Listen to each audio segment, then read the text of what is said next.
Avis vascular centre మన దేశంలోనే the best varicose vein hospital. నమస్తే రమగారు. నమస్తే జయ. రమగారు, దీపారాధన ఉదయం చేస్తాం ప్రతిరోజు, ప్రతి ఒక్కరం కూడా. అయితే కొన్ని సందర్భాల్లో ఉదయం పూట కొంత కుదరని అవకాశాలు కూడా ఉంటాయి కొంతమందికి. ఎందుకంటే ఆఫీసులకు వెళ్ళాలి, లేదా పిల్లల్ని పంపించాలి. ఇలాంటప్పుడు సాయంకాలం దీపం పెట్టొచ్చా? ఏ సమయానికి పెట్టాలి? సాయంకాలం చేసే దీపం యొక్క విశిష్టత ఏమైనా ఉందా అండి? ఉదయం కుదరకపోతే సాయంకాలం చేసుకోవచ్చు, ఉదయం కుదిరినా సాయంకాలం కూడా చేయొచ్చు. అది 2 పూట్ల దీపారాధన ఎప్పుడు మంచిదే. పొద్దున ఎలాగో చేసుకుంటాం, చేసుకోగలిగిన వాళ్ళు. చేయలేని వాళ్ళు సాయంత్రం చేసుకోండి అని చెప్తున్నాం, కానీ ఉదయంతో పాటు సాయంత్రం దీపారాధన చేసే విశేషం కూడా మంచిదే, అది ఉపయోగపడేది. సాయంకాలం అనేసరికల్లా మనకు ఒక సాధారణంగా చెప్తారు, సూర్యాస్తమయం అవి అయినాక పరమేశ్వరుడు తాండవ వేళ. అది ఈ ఉజ్జయిన్లోనూ అక్కడ సాయంకాలం హారతిస్తారు జయ, మామూలుగా ఉండదు. బాగుంటుందో. కాళిదాసు రాసిన మేఘ సందేశంలో సాయంత్రం పూట ఆయన తాండవం చేస్తాడని, ఈ ప్రమదగణాలని తప్పెట్లు కాహళధ్వనులు చేస్తున్నారని రాస్తారు. సాయంత్రం సుప్రసన్నుడుగా ఉంటాడు పరమేశ్వరుడు. ఆయన అర్ధనారీశ్వర స్వరూపంలో నాట్యం చేస్తాడు. ఇప్పుడు మనకేంటి, శివుడు మోక్షకారకుడు, ఐశ్వర్యకారకుడు కూడా. లయకారుడైనటువంటి పరమేశ్వరుని స్వాధీనం చేసుకోవాలి అంటే, ప్రసన్నుని చేసుకోవాలంటే సాయంత్రం ఆరాధన చాలా మంచిది. శివార్చన ఎప్పుడూ సాయంకాలమే చెప్తారు. దీంతో పాటు ప్రదోషకాలార్చన అనేది ఒక ప్రత్యేకమైన విధానం ఉంటుంది. ప్రదోషకాలంలో దీపం అంటారు. ప్రదోషకాలంలో దీపం. సాధారణంగా ప్రదోషం అంటే ప్రతి సూర్యాస్తమయం, ప్రతిరోజు సూర్యాస్తమయానికి ముందు వెనకల సమయాల్ని ప్రదోషకాలం అనే చెప్తారు ప్రతిరోజు. ఇందులో విశేషమైన కాలాలు ఏమున్నాయి అంటే, పౌర్ణమికి ముందు వచ్చే త్రయోదశి, అమావాస్య ముందు వచ్చే త్రయోదశి, ఈ 2 విశేషం. వీటిని ప్రత్యేకంగా ప్రదోషకాలము అని చెప్తారు. ఆ సమయంలో నందీశ్వరుడికి అభిషేకం చేయటము, ప్రత్యేకంగా శివాభిషేకం చేసుకోవటము చాలా విశేషంగా చెప్తారు. ఈ నందీశ్వర అభిషేకం చేస్తే ఏం జరిగిందో మనకి తెలియని పాపాలు కొన్ని ఉంటాయి చూడు, అవి పోతాయి. ఏదో జరిగింది మన వల్ల, అదేదో మనకి తెలీదు, ఏదో మనని పట్టి పీడిస్తూ ఉంటుంది. దేనివల్ల మనకి సమస్యలు వస్తున్నాయో అర్థం కానిదా సమస్యల నుంచి బయటపడాలంటే ప్రదోషకాలంలో ఈశ్వరాభిషేకం కానీ నందీశ్వరాభిషేకం కానీ విశేషంగా చెప్పబడతాయి. చాలా గొప్పవి అవి, చాలా అద్భుతమైన ప్రయోజనాన్ని ఇస్తాయి. మన జీవితంలో పెనుమార్పుకి కారణం అవుతుంది ఆ అర్చన. అంత విశేషమైంది ప్రదోషకాలం, అంత గొప్పది. ఇప్పుడు నిత్యము ప్రదోషం అంటే సూర్యాస్తమయం వెళ్ళాక 1 గంట, గంటన్నర పాట భేదాలు ఉన్నాయి. కొంతమంది ½ అన్ అవరే అంటారు, కొంతమంది 2.5 గంటలు అంటారు.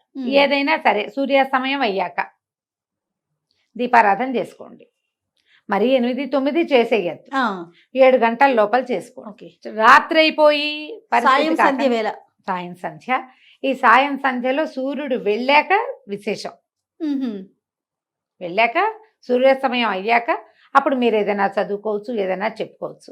ఉదయకాలం ఏం చదివారు, ఏం చేశారో కానీ సాయంత్రం ఏదైనా శివ సంబంధమైన స్తోత్రాలు బోల్డన్ ఉన్నాయి కదా మనకి. విశ్వనాథాష్టకం అని, శివాష్టకం అని, శివమానస పూజ అని ఏదైనా చేసుకోవచ్చు. ఏదో ఒకటి చేసుకుని కాస్త దీపారాధన వెలిగించుకోవటం. కుదిరితే సాయంకాలం ఆలయ దర్శనం చేయటం, కుదరలేదు పెట్టుకోండి ఇంట్లో. అందరికీ అదొక డౌట్ ఉంటుంది, సాయంత్రం చేస్తే మంచిదేనా అని. సాయంత్రం చేసినా కూడా మంచిదే. ఎలాంటి ఫలితం ఇస్తుందని మానకుండా చేయటం మరీ మంచిది. ఎలాంటి ఫలితం ఇస్తుందంటే శివానుగ్రహం లభిస్తుంది జయ. సాయంకాల దీపారాధన వల్ల మనకి లభించేది శివానుగ్రహమే. సమస్యల్లో నుంచి బయటపడతాం. ఈ రోజువారీ మన జీవితం ఒక ప్రెషర్ఫుల్గా నడుస్తూ ఉంటుంది కదా, దాంట్లో నుంచి ఒక సొలేస్ లభిస్తుందని భావిస్తాను జయ. నా మటుకు నేను సాయంత్రం దీపం పెట్టగానే పొద్దుటి చిక్కంతా తీసేసినట్టు అనిపిస్తుంది నాకు. ఏవో మాట్లాడతాం వాళ్ళతో, వీళ్ళతో, ఎవరెవరినో కలుస్తాం, ఏమిటో అనుకుంటాం, బోళ్ళని ప్లాన్ చేస్తాం, అవన్నీ అవో అన్నీ కుప్పగొలిపోతాయి ప్లాన్లన్నీ. ఒకసారి ఏదో వస్తుంది అనుకుంటే ఏమీ రాదు, ఎవరో వస్తారనుకుంటే రారు, అనవసరంగా మనం వెళ్ళామనిపిస్తుంది.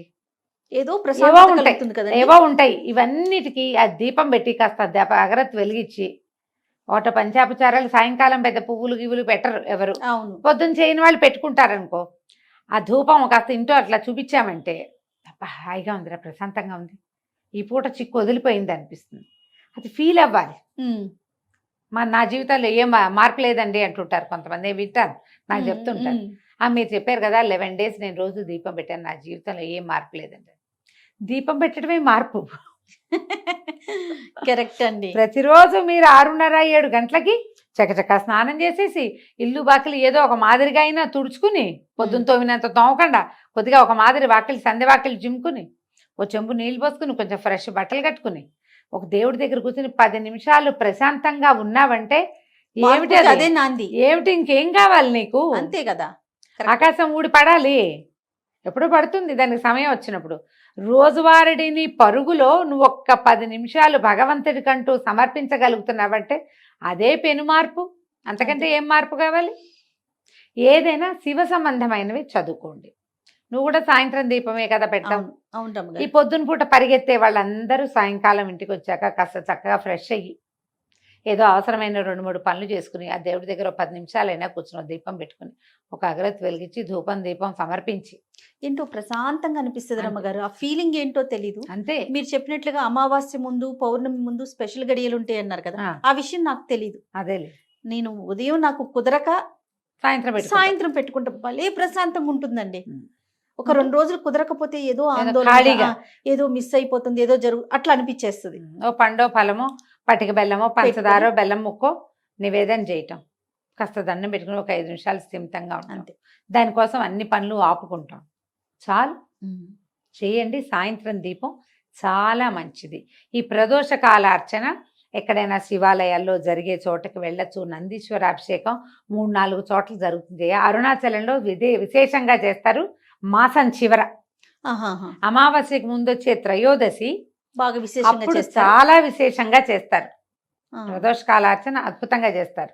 ఇటీవల కాలంలో నేను ఒకరితో మాట్లాడాను. దగదర్తి అని ఇది దేవాలయం నెల్లూరు జిల్లాలో ఉంది. దగదర్తిలో ఉన్న ఈ శివాలయంలో కూడా ఈ పేరుతోటి యూట్యూబ్ ఛానల్ కూడా ఉంది. కేవలం శివాలయం ఇంకేం లేదు.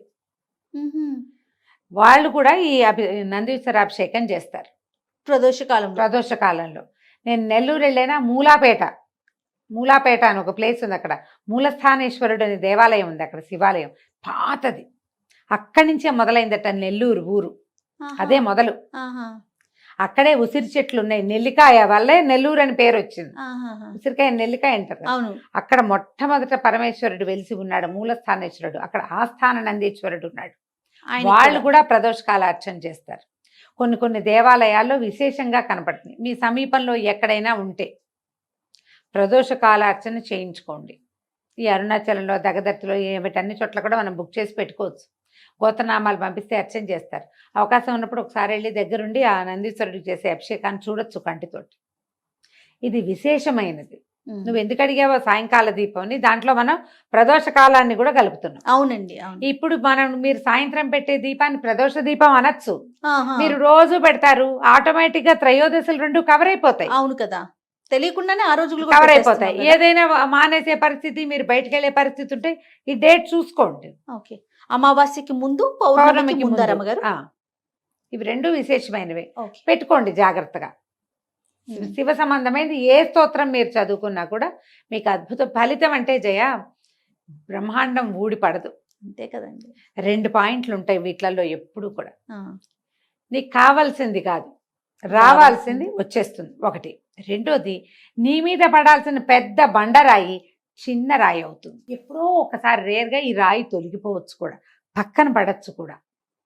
బండపడ్డానికి మనం ప్రిపేర్ అవ్వక్కర్ల, పడిపోతుంది ఎట్లాగో. నీ ప్రిపరేషన్ ఏం అక్కర్లేదండి, అది జరిగిపోతుంది.